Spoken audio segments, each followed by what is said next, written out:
Nos da mucho gusto poder compartir con ustedes en esta primera noche de esta semana que se va a ir muy rápido, así que tenemos que aprovechar cada momento que compartimos aquí. Como decía el pastor Juárez, venimos de Venezuela y eso nos hace sentir una experiencia renovada de fe en Dios, porque las pruebas hacen que con más insistencia busquemos de la gracia del Señor. Venezuela es un país hermoso y a pesar de las situaciones que está viviendo ahora, por la situación que ya ustedes se han enterado por las noticias, aunque no hay que creer todo lo que dicen las noticias, no debo decirles. Las noticias son manejadas por grupos que tienen un interés específico en que usted sepa algo. Así que hay, digamos, manipulación. En ese sentido no debemos ser tan inocentes para pensar que todo lo que dicen las noticias es la verdad. Pero los que vivimos allí en el país, pues sí estamos siendo víctimas de una tensión muy grande. El problema es político, básicamente, y ahora pues se ha convertido también en otros tipos de problemas sociales, económicos y todo lo demás. Pero nosotros los hombres de fe, los cristianos, entendemos que realmente el trasfondo real no es político ni económico, tampoco religioso ni social. El problema realmente de este mundo es espiritual. Ese es el problema real. Que en nuestro país está teniendo esta manifestación particular en este momento, pues es verdad. A otros países les tocará en su momento y otros pues lo han vivido ya, situaciones bien complicadas. Pero los que creemos en la palabra de Dios entendemos que esto es solamente el principio de males, que este mundo irá de mal en peor. Y la única esperanza para la restauración completa de esta humanidad está en Cristo Jesús. Los cristianos somos francamente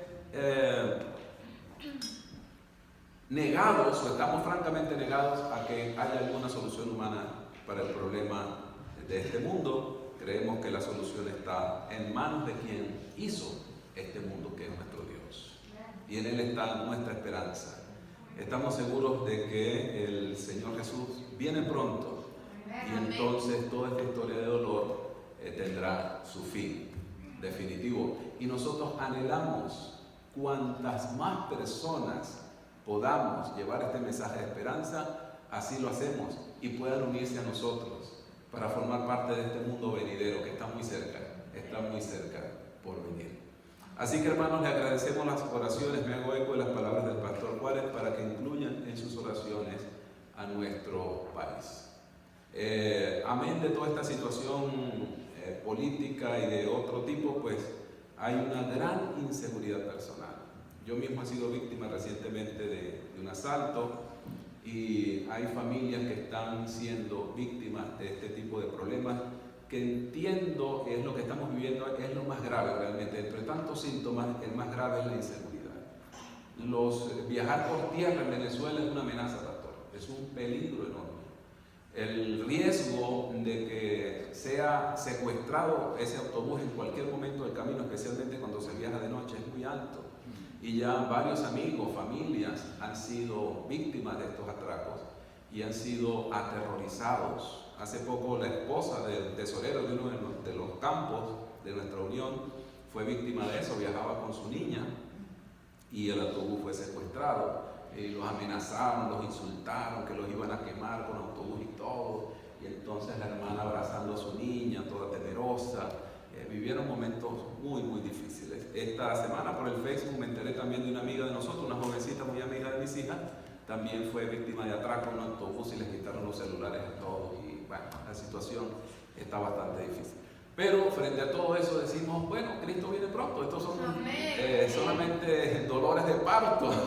Así que el momento mejor está por venir. Así que hermanos, nuestra fe está sólida. Sepan que en Venezuela hay un pueblo adventista, un pueblo cristiano que está firme en su fe y está cada día creciendo más. Los desafíos son tremendos, pero seguimos avanzando en el nombre de Dios. Seguimos avanzando y la predicación del Evangelio se hace cada vez más fuerte. Estamos comprometidos en dejar nuestra vida en este ministerio. Y estoy seguro que aquí están haciendo lo propio en este país, que siendo un país de donde salieron muchos misioneros, ahora hay que venir a hacer misión aquí. Hay que venir a ayudar a este país espiritualmente. Y pues ustedes, mis hermanos hispanos, son esa reserva espiritual con que este país cuenta.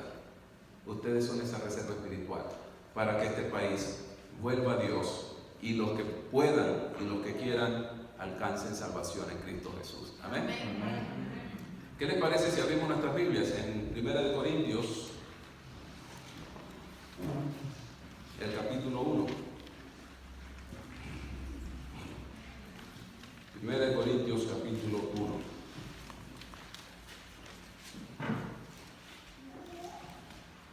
Antes de leer, vamos a orar. Oramos. Querido Señor que moras en el cielo, esta noche, Padre, abrimos la Biblia con reverencia, con la disposición más humilde de ser enseñados por ti.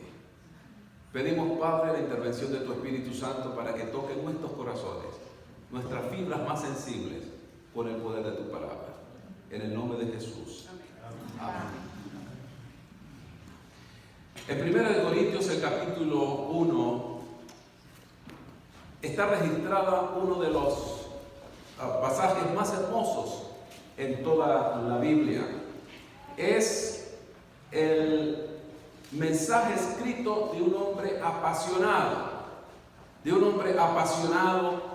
que entregó su vida por entero a un mensaje, entregó su vida por completo a una misión que entendía él era la única esperanza para este mundo. Pablo, el gran apóstol, tuvo un encuentro con Cristo y este encuentro con Jesús impactó de tal manera su vida que él se convirtió en un apasionado de ese Cristo y estaba empeñado en llevar el mensaje de Jesús hasta el último rincón, hasta el último hálito de su existencia. El centro de su mensaje era uno solo y lo vamos a leer aquí en 1 Corintios, el capítulo 1, el versículo 14 en adelante. Dice el apóstol Pablo: doy gracias a Dios de que a ninguno de ustedes he bautizado sino a Crispo y a Gallo, para que ninguno diga que fueron bautizados en mi nombre. También bauticé a la familia de Estéfanas. De los demás no sé si he bautizado a algún otro, pues no me envió Cristo a bautizar, sino a predicar el Evangelio, no con sabiduría de palabras, para que no se haga vana la cruz de Cristo. Vean cómo dice Pablo: yo estoy empeñado en hacer una sola cosa, y es predicar el Evangelio, las buenas noticias, las alegres nuevas del Evangelio, que tienen además un corazón y un centro que es la cruz de Cristo. Dice Pablo: yo no estoy sino predicando el Evangelio, no con sabiduría de palabras, para que no se haga vana, para que no se haga inútil la cruz de Cristo. Porque la palabra de la cruz es locura a los que se pierden, pero a los que se salvan, es decir, a nosotros, ¿qué cosa es? Es poder de Dios. Entonces Pablo entiende que la cruz es el centro de su mensaje. Usted puede identificar, aquí sobre mi cabeza hay una cruz, ¿verdad?, detrás de mí, que identifica este lugar como un lugar religioso, además cristiano. Y donde quiera que nosotros vayamos en el mundo entero, la cruz es un símbolo del cristianismo. Sin embargo, el hecho de que ya sea algo tan popular, hay quienes llevan la cruz colgando en su pecho también, algunos lo tienen estampado en su Biblia o en algún otro lugar. La cruz es el símbolo del cristianismo.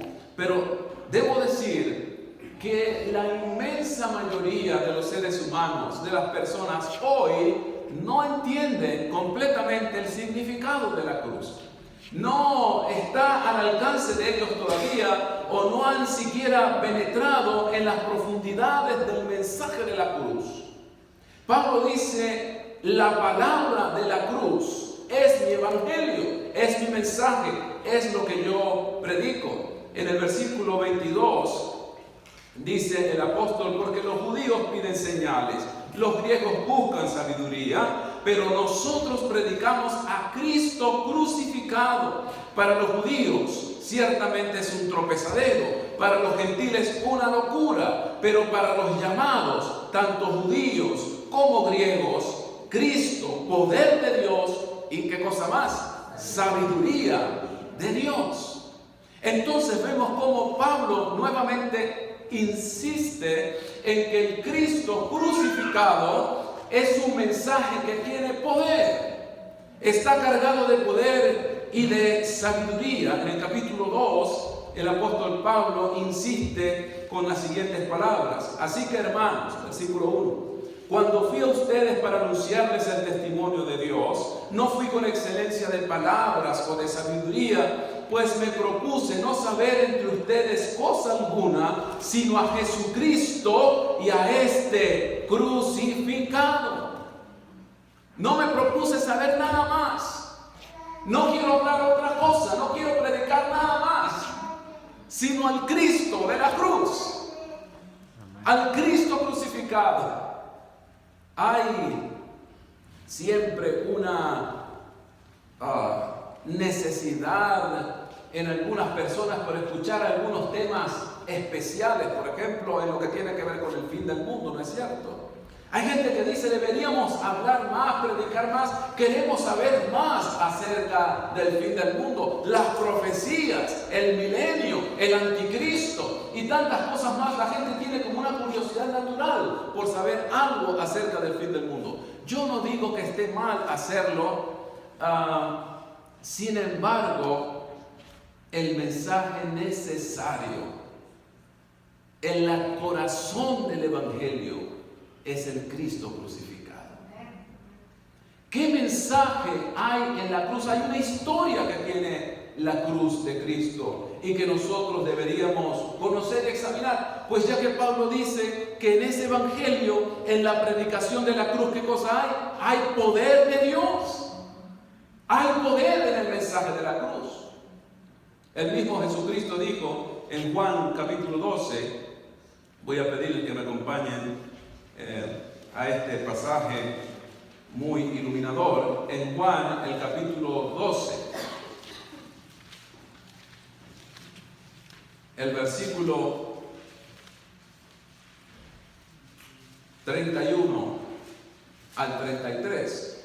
Juan capítulo 12, versículos 31 al 33.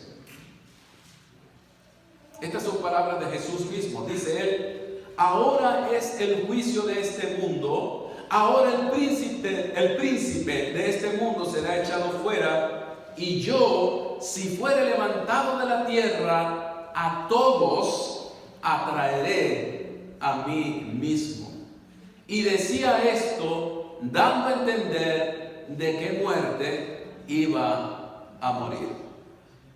Así que miren, Pablo está diciendo: la cruz es el centro de mi mensaje.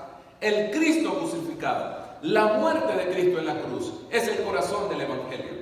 Y ahora Jesús mismo había dicho: si yo soy levantado en la cruz del Calvario, a todos atraeré a mí mismo.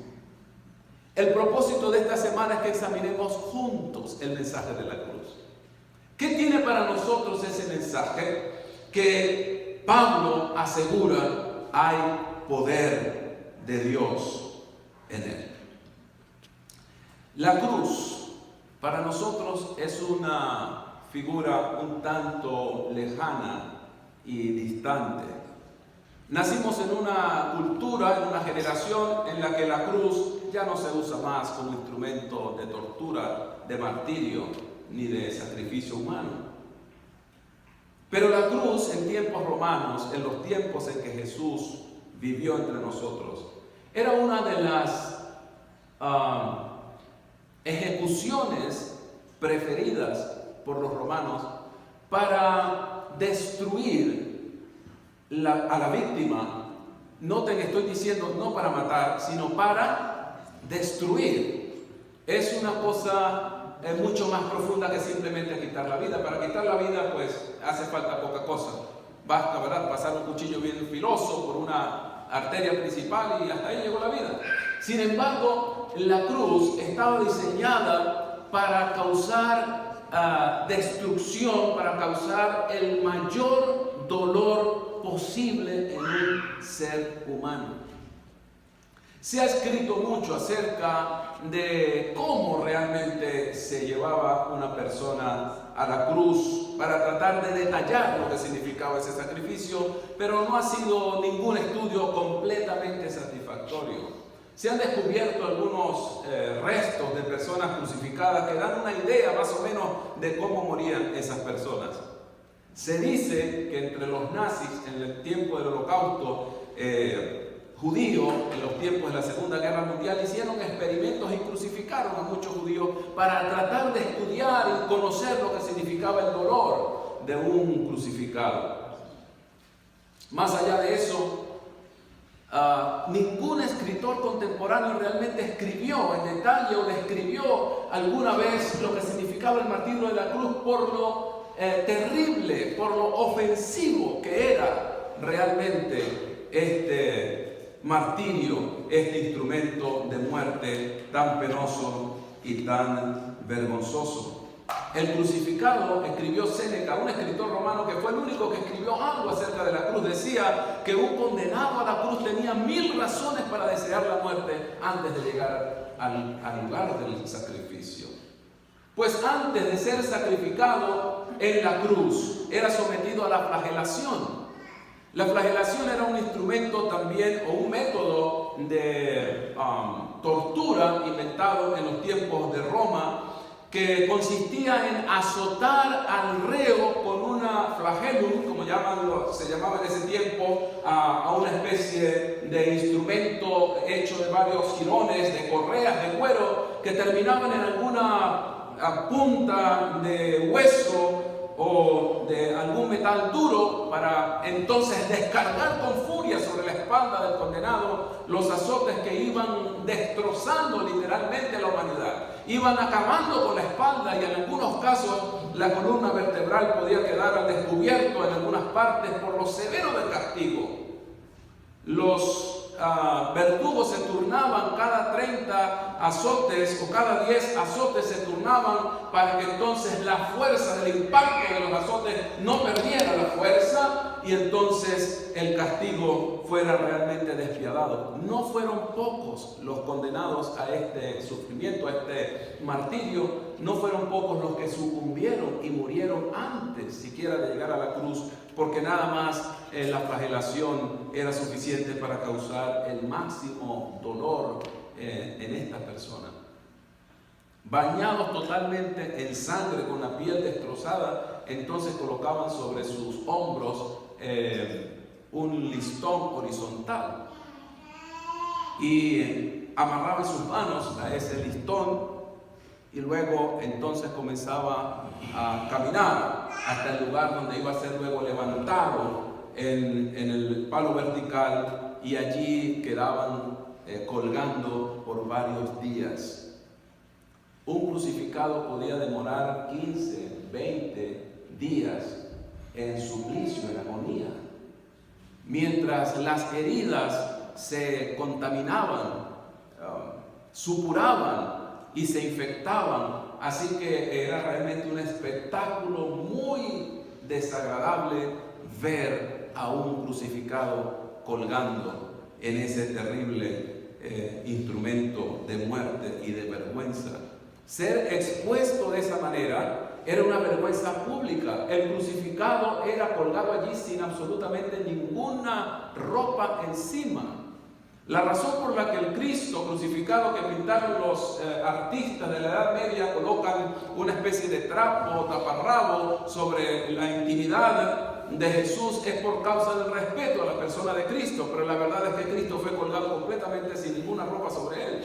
Eran colgados completamente desnudos, lo cual ya suponía una exposición a la vergüenza extrema, especialmente para un judío, que exponer su cuerpo desnudo era algo realmente humillante, vergonzoso y que iba en contra de los principios éticos de los judíos. No se podía ver la desnudez de otra persona, eso era condenado por las leyes judías.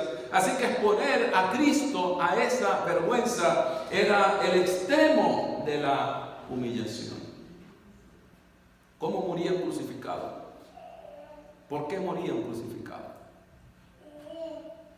La mayoría de ellos morían por asfixia, porque al estar crucificados, con ambos pies clavados, sus manos extendidas, la gravedad hacía que el peso de su cuerpo, ¿no es cierto?, fuese descendiendo, y hacía entonces que su torso ligeramente doblado hacía prácticamente imposible o muy difícil la respiración. En esta posición, cuando ya no había fuerza para que las piernas lo levantaran, finalmente el condenado moría por asfixia. Es por eso que el día que Jesús lo crucificaron junto con dos más a su lado, pidieron que les quebraran las piernas a los que estaban allí. ¿Recuerdan eso? ¿Por qué quebrarle las piernas? La intención de quebrarle las piernas era justamente evitar que pudieran levantar el torso y entonces morían rápidamente. Pero cuando fueron a quebrar las piernas de nuestro amado Señor, no fue necesario hacerlo. Ya Jesús había sucumbido cerca de las 3 de la tarde. Estaba colgado allí desde las 9 de la mañana. Y apenas duró 6 horas colgado. 6 horas duró Jesús solamente. Pero recuerden, les he dicho, un crucificado podía demorar ¿cuánto? Días colgado allí, sufriendo, padeciendo lentamente. Pero nuestro amado Señor apenas duró 6 horas. Cuando fueron a quebrar sus piernas, no fue necesario hacerlo. Ya estaba muerto. ¿Qué causó la muerte de nuestro Señor Jesús? ¿Qué hizo que la muerte de Cristo en la cruz fuera tan rápida para que en solo 6 horas su corazón estallara? Cuando el soldado atravesó su costado, salió de él agua y sangre. ¿Recuerdan? Agua y sangre. Algunos dicen que probablemente se trató de un corazón que había estallado. Y entonces finalmente el corazón de Jesús no soportó tanta carga y entregó la vida en ese momento. ¿Por qué la cruz? ¿Por qué? ¿Por qué tanto dolor y tanto sufrimiento? La palabra del Señor dice en Isaías, capítulo 53. Voy a pedir que me acompañen aquí un momento.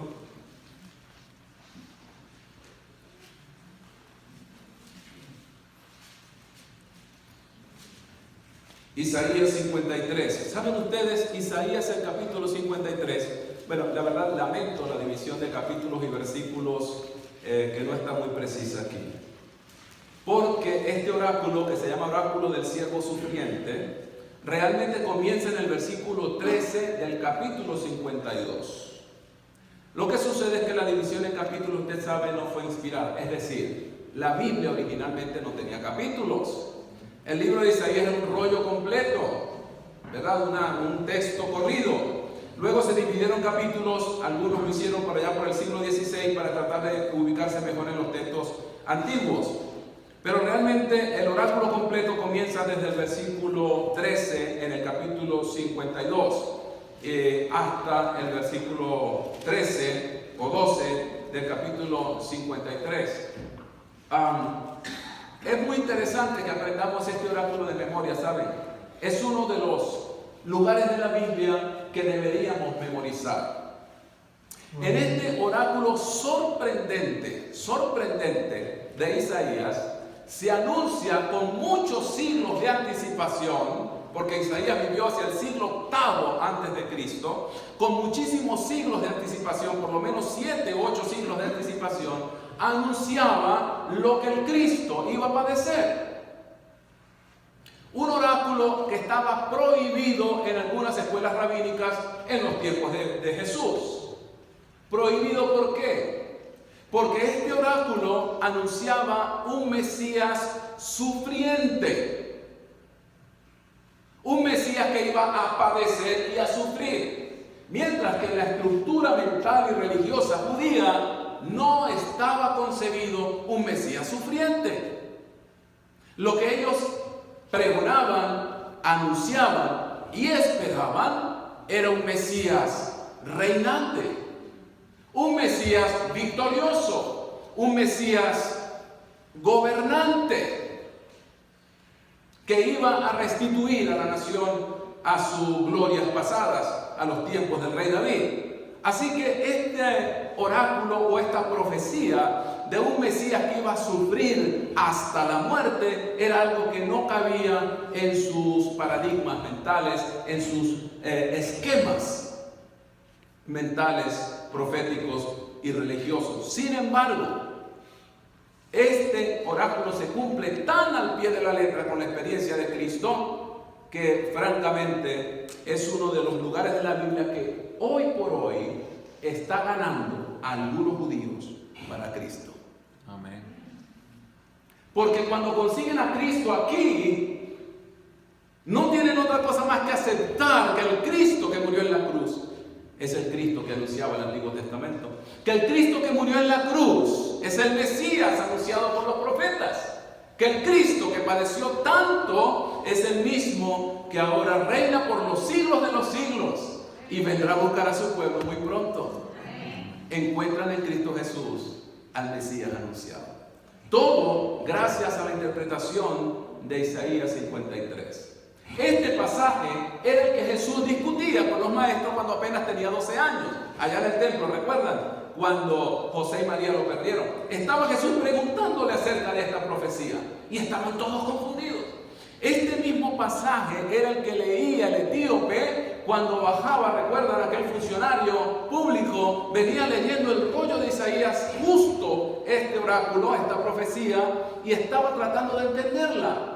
Y entonces fue cuando Felipe se le acercó al carro, se lo explicó y hubo la primera conversión de una nacional o una persona de esa nacionalidad, de Etiopía, gracias a la interpretación de Isaías 53. Vamos a leer algunos versículos aquí, a ver si podemos comprender lo que nos quiere decir.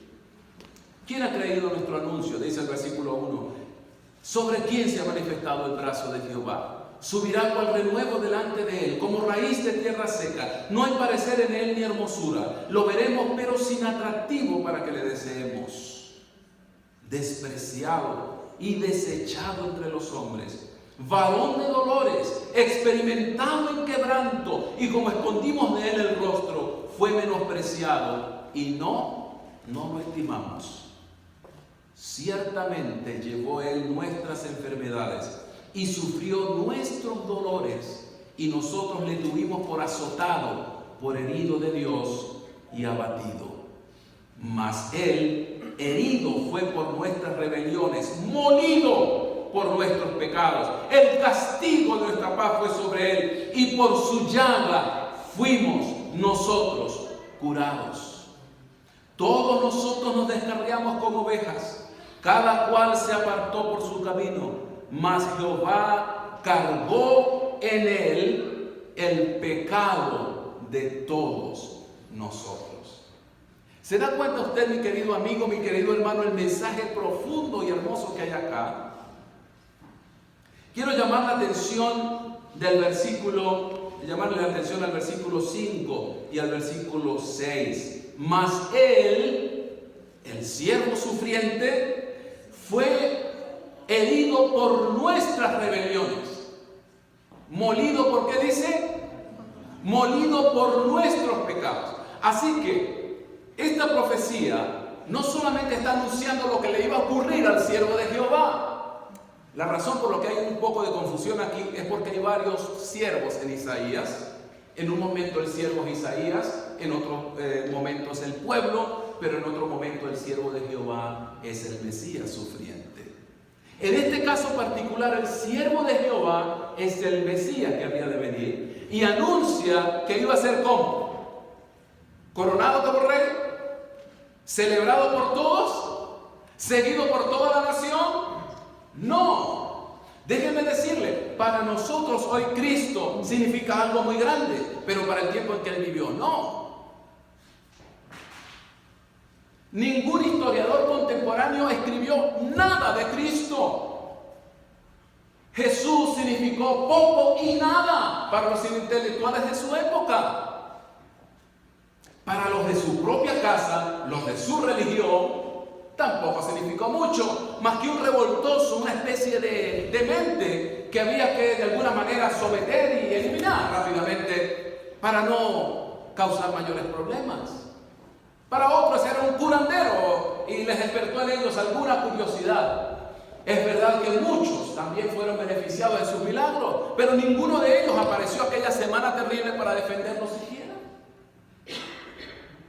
Murió como un delincuente. Fue tomado preso una noche como quien captura a un ladrón en pleno robo, como quien agarra a un delincuente. No sé si usted alguna vez ha estado preso. Ojalá que no. Yo estuve preso. Por 20 minutos.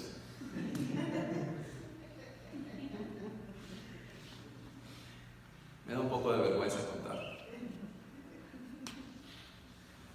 Estaba en una ciudad de Venezuela muy complicada, Valencia,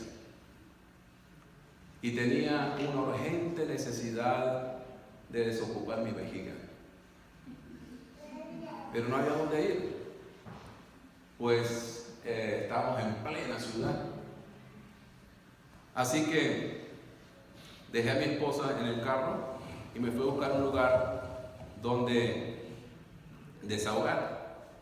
Y por allá atrás me metí en un callejón como medio ciego, y cuando terminé de desahogar mi vejiga, se paró una patrulla de la policía, me abordaron, sacaron su armamento, me revisaron por todas partes y me hicieron subir al camión, la patrulla, y me llevaron. Y yo decía, mire, yo soy un pastor, usted no puede hacer esto conmigo, cállese la boca. Y me atropellaron, me humillaron y me metieron en un calabozo ahí, un olor fétido terrible.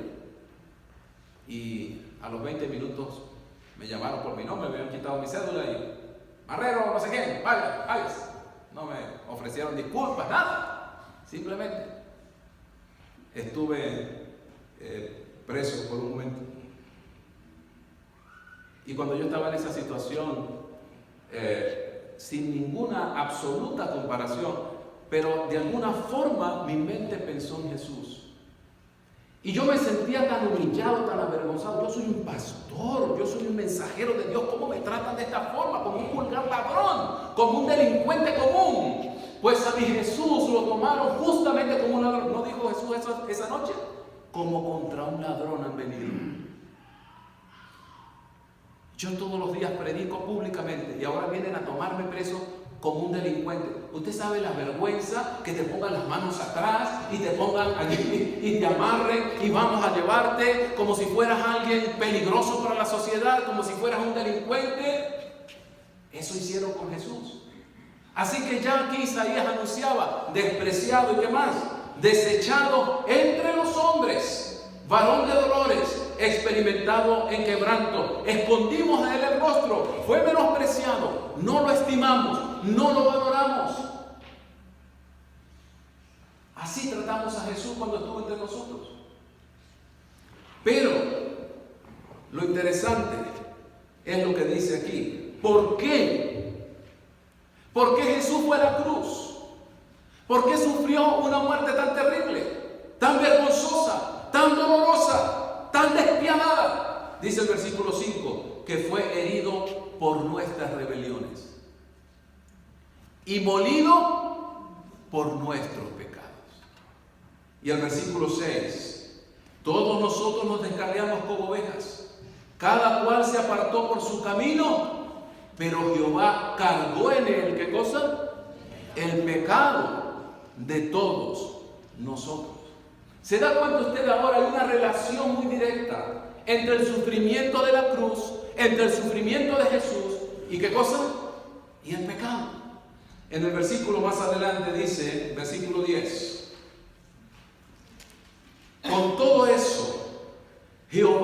quebrantarlo, sujetándolo a padecimiento. Cuando haya puesto su vida en, ¿qué cosa? Expiación por el pecado, verá linaje. Vivirá por largos días y la voluntad de Jehová será en su mano prosperada. Note usted la expresión, cuando haya puesto su vida en expiación. ¿Por qué cosa? Por el pecado. Ahora miren el versículo 11. Verá el fruto de la aflicción de su alma y quedará satisfecho. Por su conocimiento justificará mi siervo justo a muchos y llevará, ¿qué cosa? Las iniquidades de ellos. La palabra iniquidad es lo mismo para pecado, para transgresión.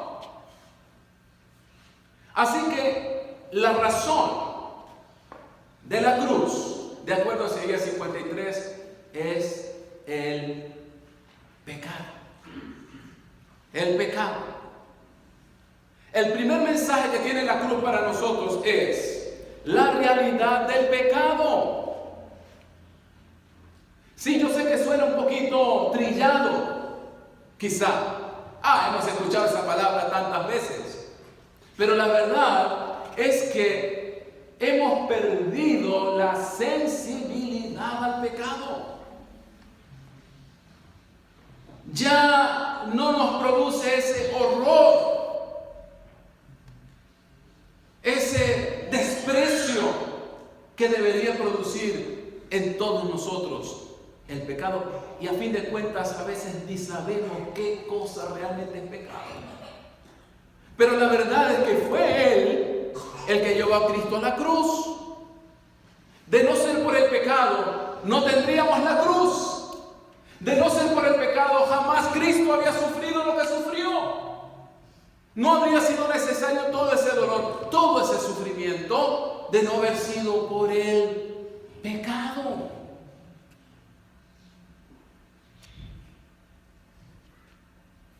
Hay una deliberada intención para anular en el ser humano la conciencia de pecado. En la sociedad en que vivimos, respiramos, olemos, oímos y vemos pecado constantemente.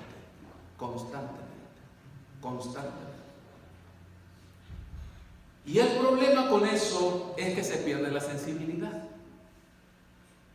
Se pierde la sensibilidad. Ya usted no percibe con la misma impresión. Yo no soy demasiado, ¿cómo decirlo?, temeroso para ver sangre. Pero la verdad es que tampoco me siento cómodo viéndola, ¿no? Pero para las personas que trabajan en la medicina forense, los que preparan los cuerpos para ser examinados, han perdido tanto la sensibilidad. Recuerdo hace algunos años atrás tuvimos un accidente terrible, en el año 97. Un grupo de jóvenes se dirigían a un campamento y impactó un camión con el autobús y murieron 14 o 15 de ellos, incluyendo el chofer del autobús, 2 hijos del pastor Mioli. Varios jóvenes murieron allí. Yo recuerdo esa tarde, domingo de tarde, un domingo gris, oscuro, imposible de olvidar. Ese domingo nos dirigimos al hospital cercano a la casa de mis padres, pues allí fueron llevados la mayor parte de los cuerpos. Pues había ocurrido entre los predios del estado Miranda y esa era la medicina forense que le correspondía. Y desde afuera nosotros escuchamos la sierra de los trabajadores rompiendo los cuerpos acá por el pecho, ¿verdad? Entiendo que los abren por acá. Los abren por acá para examinarlos y nosotros escuchamos el ruido de la sierra. Estaban partiendo esos cuerpos humanos allí como usted partir carne o partir cualquier otra cosa en la cocina. Y luego salieron todos con su bolsa de la comida, ¿verdad? Pues habían terminado su labor y salieron cantando y despidiéndose el uno del otro. Y acababan de abrir cuerpos humanos. Naturalmente, de tanto hacer ese trabajo, que han perdido la sensibilidad. Ya no los impacta como quizás fue el primer día de trabajo, pero de tanto hacerlo, de tanto practicarlo, de tanto manipularlo, ya no les impresiona. Ya no los impacta con la misma fuerza. A un jovencito que quería conseguir trabajo en una chocolatera, le dijeron: vente el lunes para hacerte una prueba. Así que él se apareció el lunes allá a la chocolatera y le dijeron: métete en ese cuarto. Y allí habían todos los tipos de chocolates que hacían esa chocolatera. Me imagino parecido a lo que comimos hoy, hermana, en su casa. Unos chocolates suaves, ricos, sabrosos, de todos los tipos. ¿Puedo comer de todo? Sí, de todo, de todo. Pero eso, sí, tranquilo. Y le cerraron la puerta. Y el muchacho ha comido chocolates hasta que se hartó. Así que ya en la tarde, borracho, mareado de tanto chocolate, le dijeron: ¿quieres chocolate? No, ya no quiero más. ¿Estás listo para el trabajo? Mañana comienzas. Claro, ya no iba a robar chocolate cuando estuviera trabajando. Lo hastiaron de chocolate. Al punto que ya, ¿no es cierto? Ya las papilas no reaccionaban. Creo que lo mismo nos ha pasado a nosotros los seres humanos. Vivimos sumergidos en el pecado. Tenemos pecado por dentro, pecado por fuera, que ya no nos impresiona.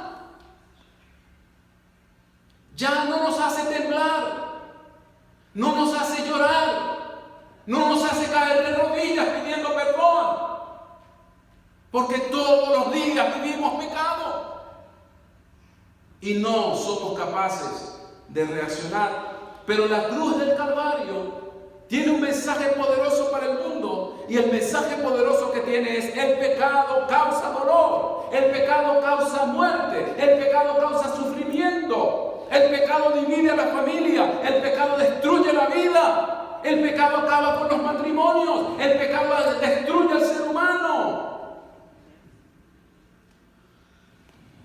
Jehová cargó en él el pecado de todos nosotros. ¿Y qué cosa es pecado? ¿Qué cosa es tan terrible y tan mala como para producir un sufrimiento tan grande como el de Cristo en la cruz del Calvario? ¿Qué poder tan terrible tiene el pecado como para producir la muerte de Cristo? Cuando Jesús estaba en la cruz, expresó una frase que es profundamente misteriosa. Es muy profunda. Los católicos celebran en Semana Santa lo que llaman las 7 palabras, que son las 7 frases que Jesús pronunció mientras estaba en la cruz. Una de esas frases la pronunció Jesús minutos antes de morir. ¿Recuerda qué frase fue? Padre mío, ¿por qué me has desamparado? Padre mío, ¿por qué me has desamparado? Es decir, en ese instante en que Jesús estaba en la cruz, se separaron el Padre, el Hijo y el Espíritu Santo por primera vez en toda la eternidad. ¿Vea usted eso? Por primera vez en toda la eternidad, un evento que no ha ocurrido ni ocurrirá jamás por los siglos de los siglos, ocurrió por una sola vez y por un instante en la cruz del Calvario. Separó al Hijo del Padre. Los que son uno, ¿no dijo Jesús, el Padre y yo somos uno? ¿Y cómo es que ese misterio tan profundo se separa? ¿Cómo puede separarse Dios? ¿Cómo puede separarse Dios? Lo único que pudo separar a Dios fue el pecado. El pecado. El pecado. Tan terrible y tan poderoso es que pudo separar a Dios. Tan poderoso es el pecado que está destruyendo la vida de cada ser humano que nace sobre esta tierra. He aquí en maldad he sido formado, confesó David, y en pecado me concibió mi madre. El pecado es una aberración. El pecado es un fenómeno, es monstruoso que destruye la vida, que acaba con la paz, que nos separa de Dios y nos separa de nuestros semejantes. Tan terrible, tan horrenda es la experiencia del pecado. El apóstol Pablo lo describe de esta manera en Romanos. Si me acompañan a Romanos capítulo 7.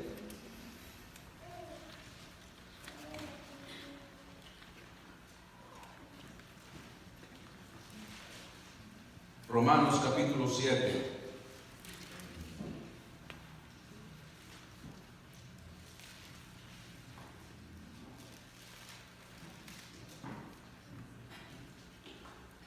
Vamos a leer el versículo 15. Romanos capítulo 7, versículo 15 dice: porque lo que hago no lo entiendo, pues no hago lo que quiero, sino lo que aborrezco, eso hago. Versículo 17. De manera que ya no soy yo quien hace aquello, sino ¿quién? El pecado. ¿Que mora dónde? El pecado que mora en mí. El pecado que mora en mí. ¿Pero qué cosa es el pecado? ¿Qué es pecado? Desobediencia. ¿Qué cosa es ese terrible fenómeno, esa aberración tan espantosa que no solamente está rodeándome, porque estoy rodeado de pecado constantemente, sino que además, dice Pablo, confiesa, mora ¿dónde? En mí. El pecado no solamente es una realidad que yo estoy viendo todos los días con mis ojos. Cada vez que me levanto y veo el mundo está inmerso en pecado. Usted enciende la televisión, pecado. Usted prende la radio y es pecado. Usted escucha a la gente y es pecado. Usted ve en un mundo rodeado de pecado, pero cuando se mira usted dentro de sí mismo, ¿qué consigue? Lo mismo, pecado. Pablo dice, yo consigo esta verdad. Hay una sola verdad. El pecado vive en mí. El pecado vive en mí. Y ese pecado que vive en mí fue el que llevó a Jesús a la cruz del Calvario. Porque Jehová cargó en él, en Jesús, el pecado de todos nosotros. El tuyo y también el mío. ¿No creen ustedes que convendría saber qué cosa es pecado? Habrá que venir mañana.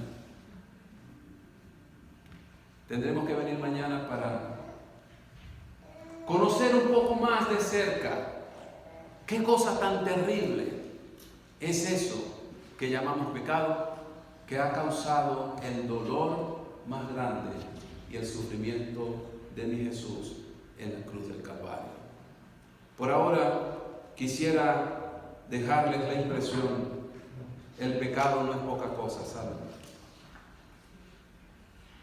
No menosprecie el pecado, porque lo va a pagar muy caro.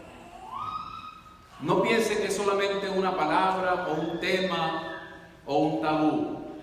El pecado es algo terrible y conviene que lo descubramos para que junto con Cristo también seamos curados del flagelo del pecado.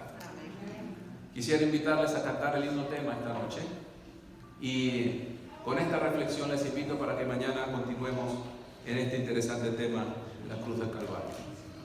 A Jesús entrega todo. Vamos a colocar las proyecciones, a colocarnos de pie.